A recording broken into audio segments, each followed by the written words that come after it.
I tried to get the thing to take a picture of the screen, but I guess it doesn't work, so you'll have to take my word for it. I've been doing some digital artwork, and honestly, one of the things I found playing around with this was you don't even need like a complicated GIMP or even an Inkscape file to do something like this. I actually did pretty quickly a rough, decent background approach using mostly just like a generic paint or like the graphic design programs that come involved with a word processing programs you can get out there. So like I can do a lot with just an MS Paint from years ago to get what I need for the graphics for a board game. And so you don't need a whole stinky deal of complicated capabilities. So yeah, I mean, I've been playing around, and I did some refinement on the tabletop playtest version, so I can show you some of that. I got it in the box for sorry, but so you got your pawns. I have some basic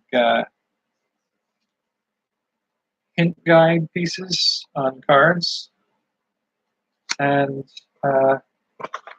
I'm using these. I think I mentioned last night I used some of these cards for tile pieces, and I found that the arrangement I used for the Megacorps, you don't want the same number of each of them available. So I have one of them that has 1, 2, 3, 4, 5, and 1, 2, 3, 4, 1, 2, 3, 4, 1, 2, 3. Oh, yes, 3 and 3.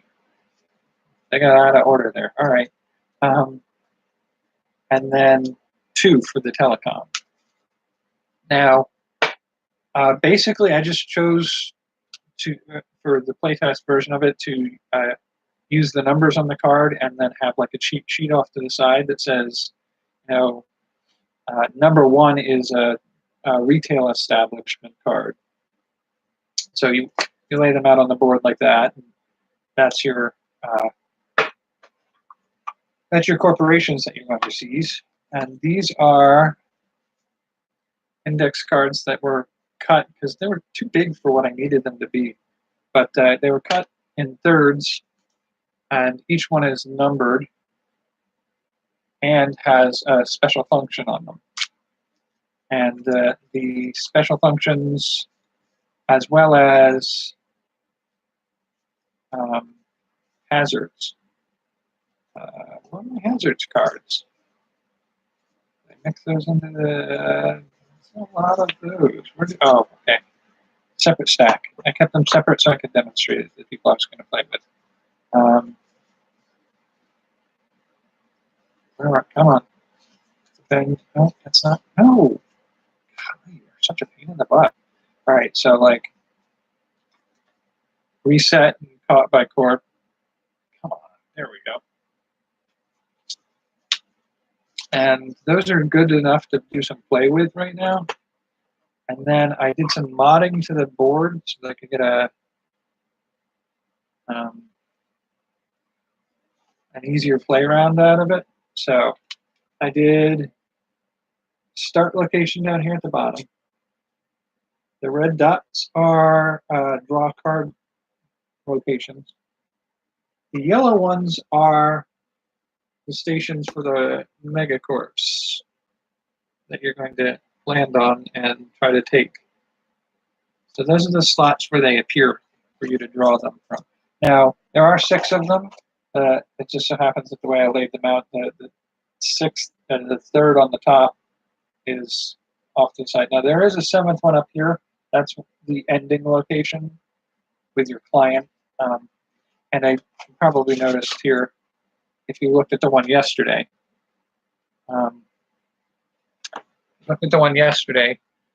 it was a little more rough net. This is deliberately more hexagonal in shape.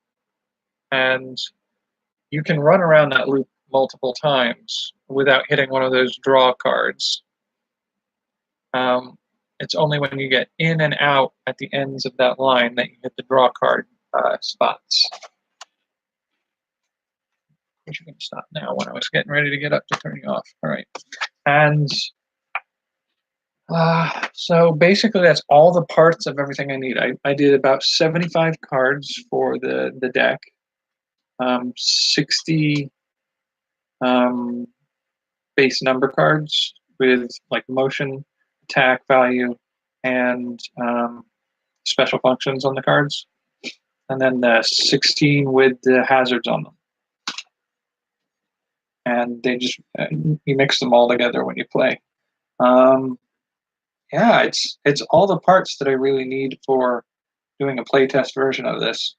Now, I use the round stickers on there, so it's a little harder to aim them so that the path is more obvious from one to the next. But with the art, which like I said, I tried to get a picture of it. I actually stood in the bathroom with a mirror because I couldn't get the desktop computer to work in a condition that lets me load files into it. When I acquired it, nobody told me that they didn't include a wireless card for it. So I need a wireless card for it. I don't have a LAN cable to hook it up to this one. And yeah, so I can't get the information from one source to another.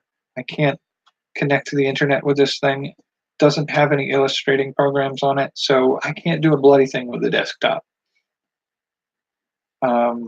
So I was like, well, could I print out a file and show it to the screen? Well, I don't have a printer, so I can't do that here, and I'm not going out in one of the snowstorms we have right now to a Kinko's or a Staples to print out a piece of paper to show off this thing. And I have a feeling that once I go out tomorrow, if I have to go out, my battery will be dead because we're getting below 0 temperatures. And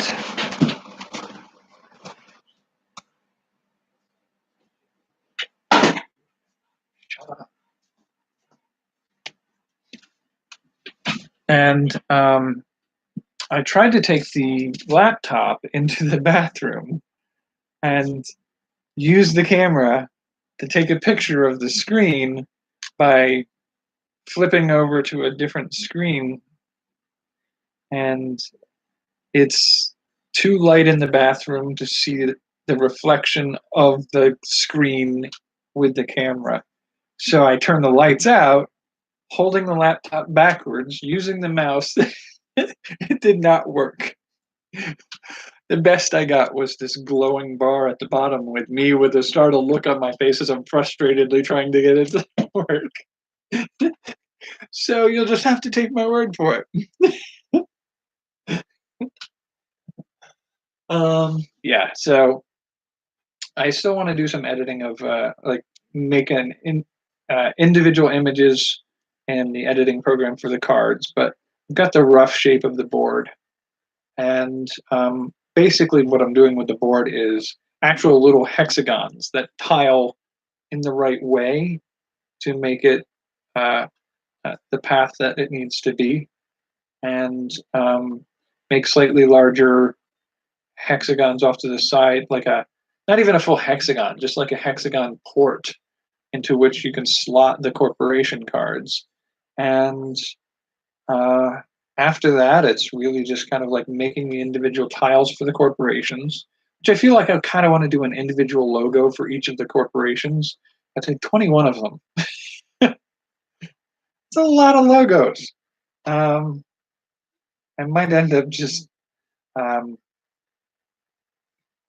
figuring like, I think I'll see if I can see if I can compile a list of names to make for the corporations, and then because they're all one function corporations for the first round of gameplay, I'll see if I can do like a logo for a telecom, a logo for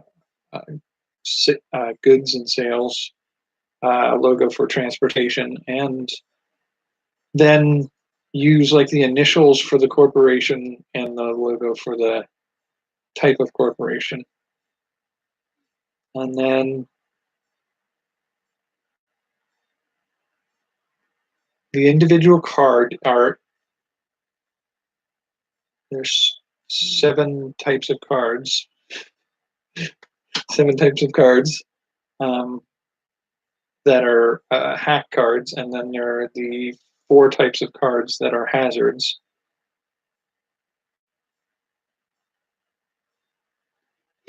And then maybe player docking station for where you put your corporations once you've seized them.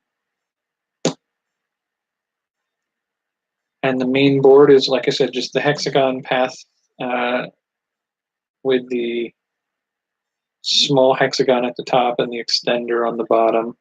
And the background for that is just like a city map, like a satellite image of a city. And that's pretty much everything you need, right?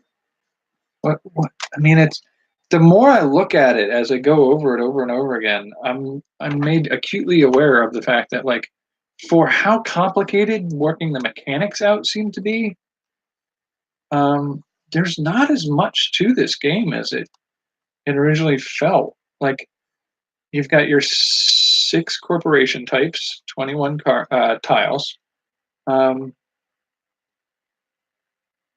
You have your um, trouble cards, your hack cards, your central hexagon tile or board, and your extender hexagon um, board. And I mean, that's sort of everything. I mean, the only other thing I would say I need to do the artwork for on the boards is the corpsec security paths around each location. That's not super hard to do. And yeah, like everything else is sort of there. It's good to go.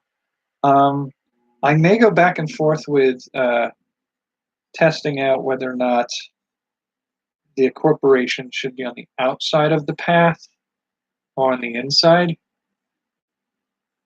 Um, Inside makes it possible for a skinnier board that you can get more out of a single print. If I do outside, you're going to extend past the edges of the loop that you travel, and that gives you the width of the loop of the track plus the width of the cards. And then if you tile another set right next to it, it's wider than it's basically 2 corporations wider than the path is wide. And so like setting them in the middle might work better. I'll have to really figure that out as I finish up the design elements here. Do I think I'll get this up in a PDF file by Tuesday night? Probably not. There's just a fair amount of design elements that need to go through, and I've got other things I'm also doing at the same time. I just restyled my YouTube channel homepage, so it should be easier to find things now. And I'm working on another YouTube channel stuff right now, editing a couple videos, shooting a couple new things, and yeah, trying to work out some of this artwork stuff for some of this game. Like design, like I could spend maybe another day and a half doing good design if I really wanted to get something decent and good looking to play. But it is version 1, so like it'll still be like good enough to play. And version 2, I imagine if I really wanted to sit down and do some real design, I could do a really high quality version of that. like doing a like pseudo holographic cityscape, like the wireframe, uh, 3D looking downward projection of a city, and then the path to be translucent, glowing tiles, hexagonal tiles, and uh, the cards to have like. I actually kind of like the artwork on these cards. So like that center, if I were to make this card hexagonal with a center like that, with a distinct logo for each corporation, and the names on the bottom, like I would set it like that. So a logo for the corporation there on a slightly elongated hexagonal tile with name of the corporation around the bottom and the top. And yeah, I mean, I would want to do something like that for a quality game. For the bare minimum beta testable playable version of this game, I mean, I can I can make a simple hexagon with a Vox Telecom company name and then a VT with a picture of uh, a telephone or something in there, um, or a Wi-Fi symbol. Um, and then for transportation, a logo of a bus with um, some initials around it and the name of the company underneath of it. So, like, I need to build a list of names for my corporations. So, like, I have 21 names to generate tonight, and um, yeah, it's gonna be a simple, playable, not too amazing version of it right now, and I might be able to get that up maybe by Tuesday evening, Wednesday afternoon at the latest, I would imagine. Um, so what's tonight? Is tonight 5 or 6? I think it's 5, right? 6. No, it's 6. Tomorrow's 7. All right, yeah.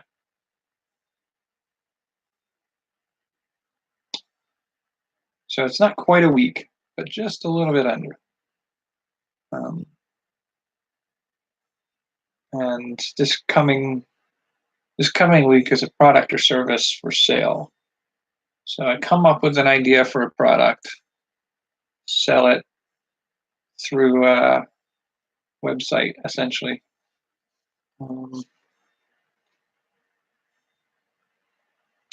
So that's more about illustrating ways of how you can sell handmade or homemade goods through different services.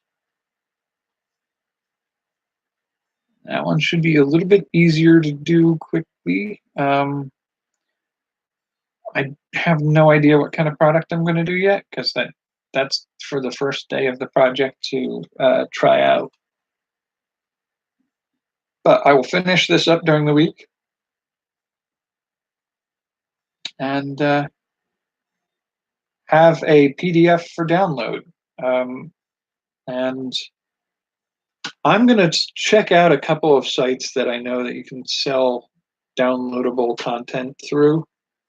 But I feel like I may just end up um, listing it up in a like free to download PDF format on a web page and do something like that. If you like this game and would like to see further are future editions of it or expansions or other games created. Sort of like the old shareware games that I used to get for computer when I was real young. It would be one of those, you download the game, you play it for free, and you could essentially donate money towards the company for creating those types of games, or the game creator. It wasn't always a company.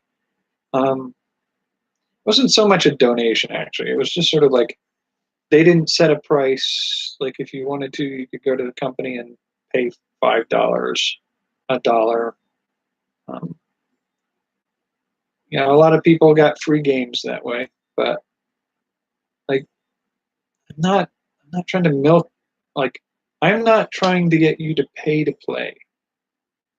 I'm looking more for play and support the creation of future things. And so potentially something like that could be done through like a Patreon, where I create the game and it's freely available, and you can support the creation of the games through a pay Patreon, become a patron. So I may look at delineating both of those kinds of concepts uh, for the last day of this one here. Yeah, so that's pretty much where I am right now. Playtest of the game seems to suggest everything works good, but it wasn't tested to its limits. So I didn't have 6 people playing, and I didn't have um, just like how long will the game last? Because like with a 2-player playtest, it's like 20 or 30 minutes. If you had 6 players, does that slow it down substantially? And I didn't test how long a cooperative versus a competitive gameplay or a game with betrayal mode in it runs. So I don't have comparisons for that. So I do kind of think that like this is really going to be a beta version when I release it as PDF files for people to print out and play at home. It's just that's half the fun of it, I guess. I mean, like really the process of making this game, as far as I can tell, this game is done. It's operational. You can play it. Anybody could be able to play it right now. Now the process of game design is just playtest, playtest, playtest. Test it to break it. Now there is a tendency for first-time game designers that I've seen to be there and tell people how to do certain things and explain things. And there's a type of playtesting I've heard somebody refer to as play it by the rules. So literally the file that would be included in the game to delineate the rules of the game, that's all the information the players get. So they sit down and they play. You don't show them what to do. You don't tell them how it works. If they can't figure it out from the rules that you included in the game, then you need to rewrite. I like that idea. That makes a lot of sense. So that's like playtest is where we're at right now, and it's gotten a dry run. Works all right. I didn't have any problems. I don't see where any problems could come through other than length of gameplay, or potentially when you hit the end of game scenario where it's like 2 people competing. Like if it's running really long and it's like 2 people are really left competing with each other, and it's just handful of cards going back and forth and back and forth, and you're burning through stuff and you're interfering with each other's ability to finish the game by stopping them from getting to the end or setting them back or getting them caught and having to work out of a corpsec path. Like there are ways to make the game drag at the end, but most of those, like when designing the mechanics early on, I really, potentially saw that kind of path happening, and that's why like the cards being a means of movement, like you're not going to burn through cards if you have a die roll where you're just going to end up accumulating a handful of cards that like their special function is limited usefulness. So you just have huge handfuls of cards, and you're moving slowly around the board. Like it's entirely possible that you will still be moving at a pace that's not as desirable as you would want. Um, like if the pace of movement, like one card down, like the highest card value you can have is a 7. I don't know if that's a limiting factor for how fast you can complete the board. Like, does it mean that you're dragging as you move? But the the spoof card means that you can relocate to an area of the board much faster. So, and there are plenty of those. There are 13 spoof cards in this deck. There are enough spoof cards that with 6 players, each player could have 2. And yes, the paths you can take with them are limited, but uh, spoof location from uh, anywhere on the board, you should be roughly able to get from the start location on the board, which is the furthest you can get away from the finish location, to the finish location in 3 spoofs minimum, or 2 spoofs, and I think it's 20 spaces. So like literally, unless somebody's locked all of the stores, which I've got the all the corporations. If you DDoS every location that you can, you're only locking up 4 locations. So there are at least 2 other locations that you can get to. So from one to the other, and chances are one of those 2 will get you close enough that you're 20 spaces away from uh, finish, if not directly to the finish. So yeah, I mean it's entirely like there's 7 yeah, there's 7 corporations to go to. Basically the 6th that you can acquire and the 7th is the one that's hiring. So yeah, you should be able to easily get to and from and short circuit that path with enough spoofing cards. And the highest value of an individual card would be 7. And there are not very many of those.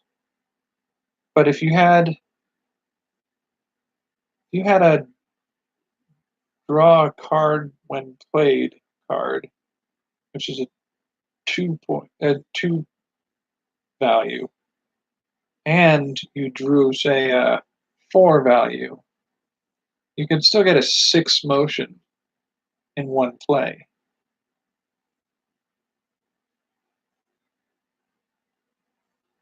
So that's another way to get good motion on a card.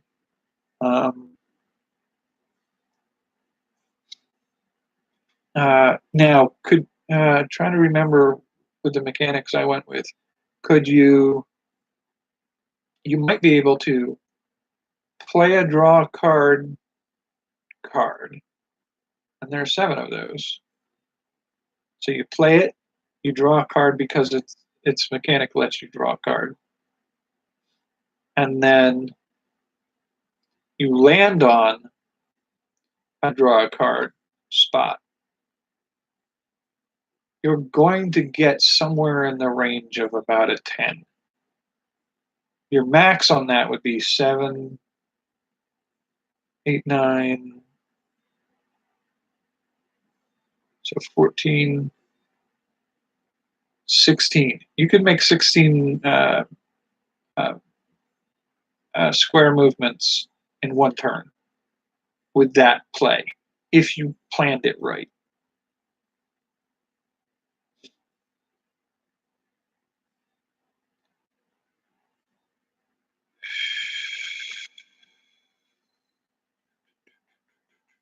And it's possible that those treble cards could be beneficial in a tight spot too. Like usually, the the reset card would be go back the spaces you moved last turn. If you did that, if you had that card, I mean, you don't get to hold on to that card and decide when to play it. It happens when you draw it. But it's also possible for you to go past the finish location to the last corporation you need to acquire it, but then your turn ends and you draw, go back the spaces you moved last turn and then move back around. It's possible. It's entirely possible for that to loop you back around to land just before the finish location so that your next turn, it's like 3 spaces to get there. But yeah, I wouldn't count on that ever happening.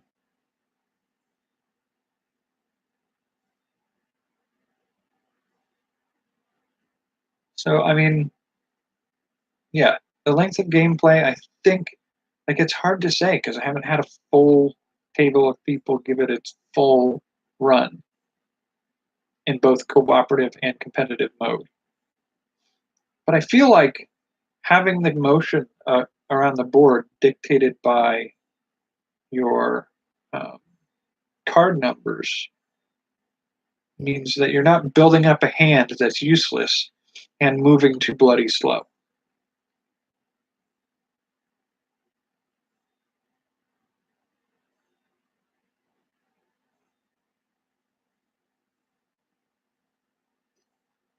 And with the added fact of being able to steal from other players, uh, enter combat with them, or getting caught in corpse security, um,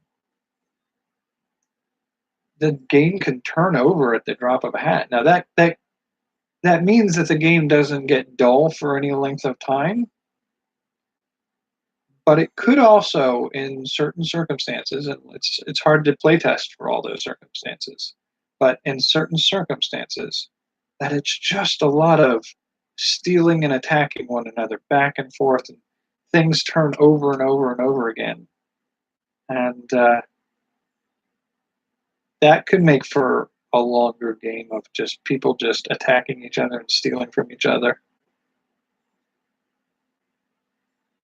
Making it possible for somebody to form alliances or maybe even shorten the requirements for each player to 3 different corporation types.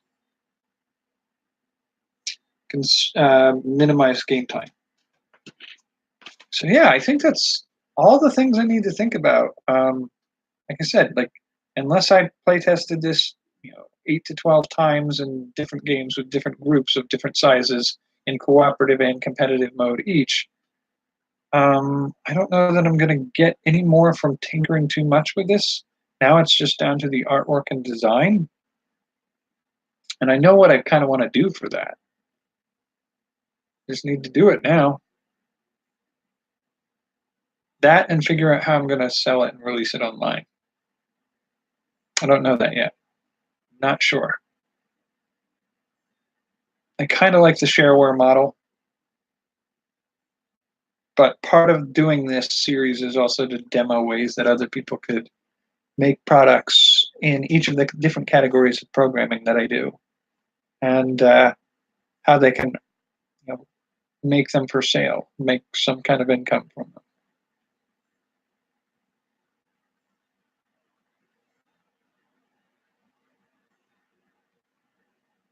I'll look into the sites I know where you can sell digital files. I'll do that as a demo, and then have that up for a little while. And I explain the possibility of doing like shareware through Patreon. I think those are the two modes that work best for this. Product and service category for Tuesday through Tuesday. That one's more like a Etsy. Animation was probably something more. That'll probably be more like. Oh, maybe you could do them as a downloadable file. I don't really want to do it that way, and I don't think that makes the most sense. But that's more of a Patreon kind of support the series, the animations that I make. Pay per animation kind of approach. Product or service, I could also probably do as a like Etsy, maybe even like eBay. But the book would be Kindle Direct Publishing or Smashwords. Yeah, there's some ways to do some of this stuff, and I'll look into trying to delineate each of those by the end of the month. So that's really where we are right now. I'm going to see if I can figure out a way to get you guys well, I don't know that there's an easy way to get an image of a finished artwork for the game. I might just upload a non-live video with some of that in the background, like screen caps. I can't do a screen cap while I'm doing live, which is unfortunate, but I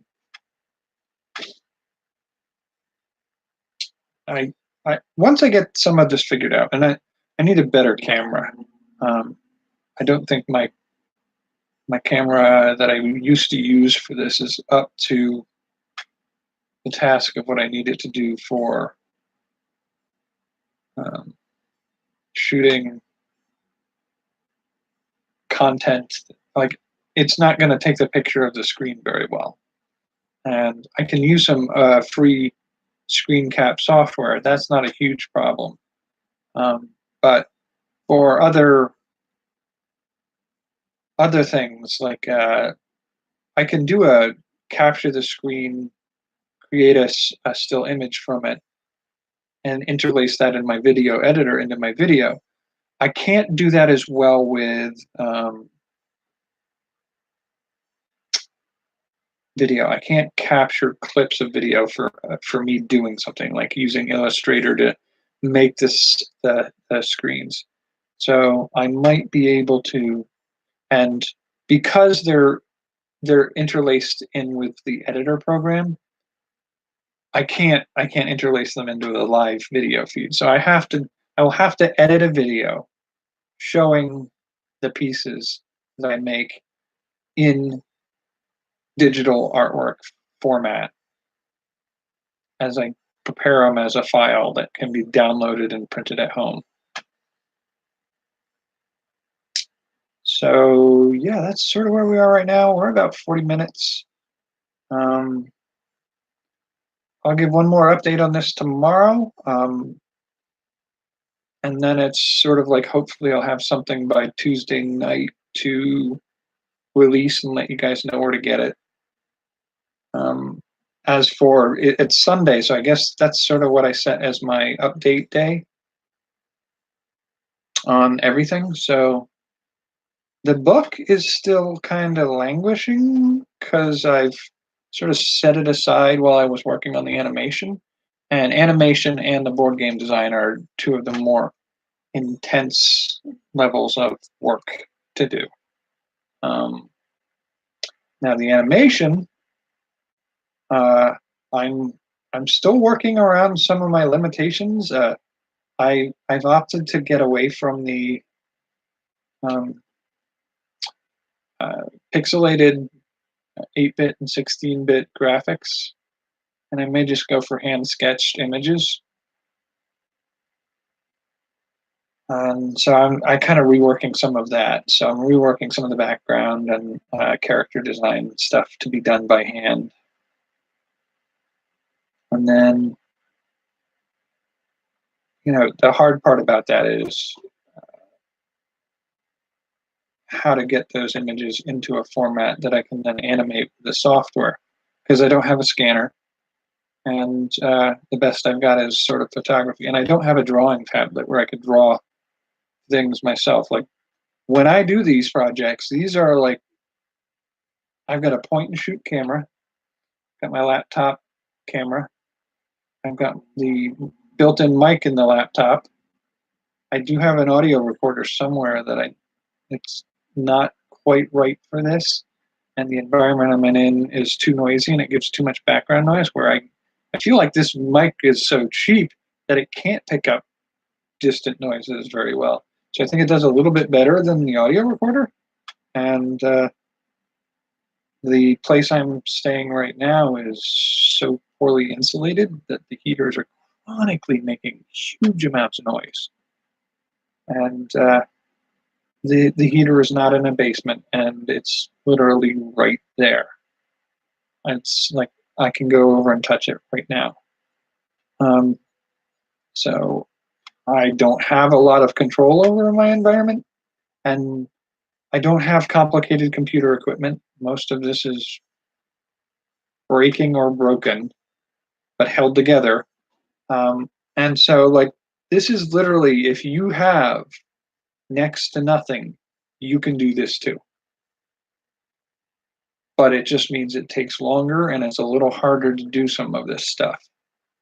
So the animation aspect of the animation is a little harder than I want it to be.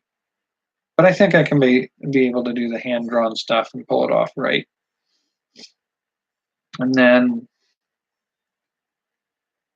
this is the game. So that's week 3. Week 4 will be product or service, a product essentially. And then we'll start the next month with a new series. So the book, I can probably hop back in as soon as I'm done with the board game and I'm just doing the animation and the book towards the end of the month. Product and service category item that I'll probably end up making is something that I can make in a day, reasonably make in a day. And then it's just listing and selling it. So I'm hoping that's about 2 or 3 days work max. And then I will devote part-time hours this coming week for book and animation and finishing off the game. The game should be finished hopefully by Tuesday night. End of the month, I should definitely have something to share product-wise, board game-wise, maybe book, and maybe animation. If not, they should be definitely done by next month, because next month's categories are food, art, and video game. Video games are going to be the one that takes the most time.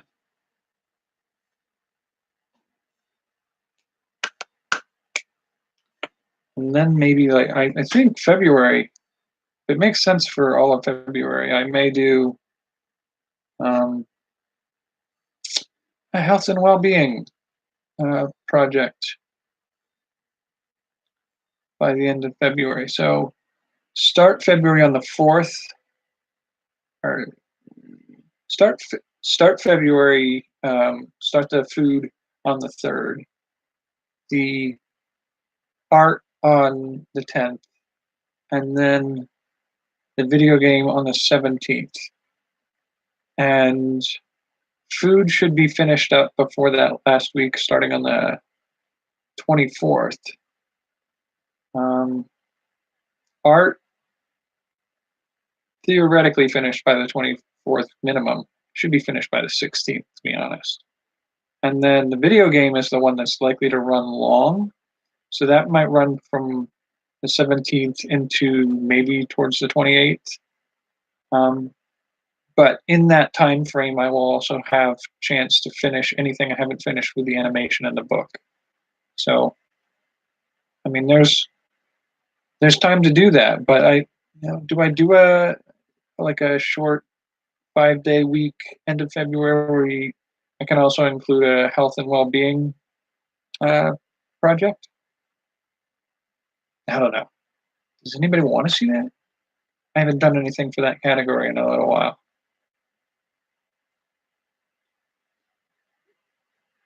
Alrighty, so that's where I am right now. It's 46 minutes in. I think I'll cut it there because I can't show you anything else that I'm doing because it's all digital and I don't have a way to show that in live.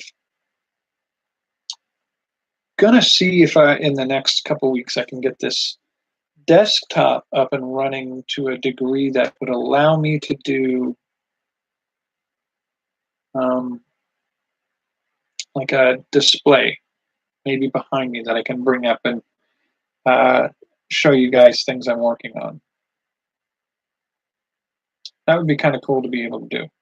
Like I said, this isn't my place. I'm staying here for a time, so I have limited ability to alter the living space, but might be able to do something with that. All right. Hopefully, some of you are enjoying this or experimenting with trying to do something similar alongside me. If you are, let me know. I'd love to hear about it. And if you're interested in seeing more of this kind of content, you know, definitely subscribe if you haven't. And I want to hear comments or ideas or suggestions or what kind of projects people want or questions about what they could do. And yeah, take care of yourselves. See you next time.